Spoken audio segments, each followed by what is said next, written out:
Bonjour à tous, alors nous allons corriger l'exercice 14019.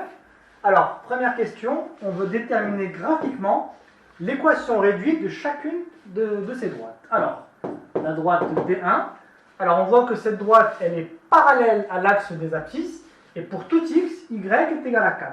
Et donc du coup, cette droite admet pour équation y est égal à 4. Alors, l'équation D2, alors, donc c'est une droite qui est oblique. Alors, on va prendre deux points appartenant à cette droite. Donc, on a par exemple celui-ci et celui-ci.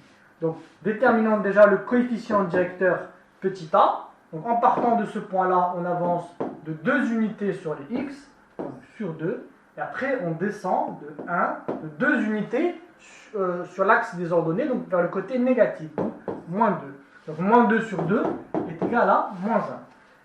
Et l'ordonnée à l'origine, donc lorsque x est égal à 0, alors l'ordonnée origine, on voit bien qu'il est égal à 2.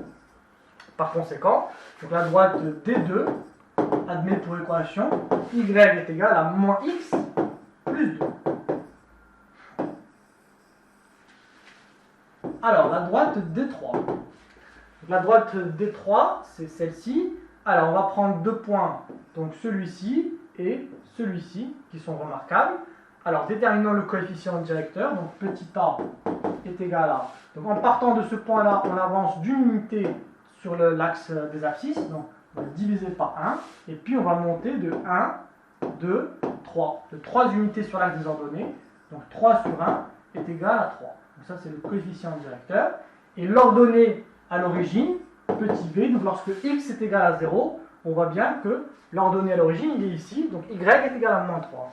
Donc b est égal à moins 3. Ainsi, la droite D3 admet pour équation réduite, donc y est égal à 3x moins 3.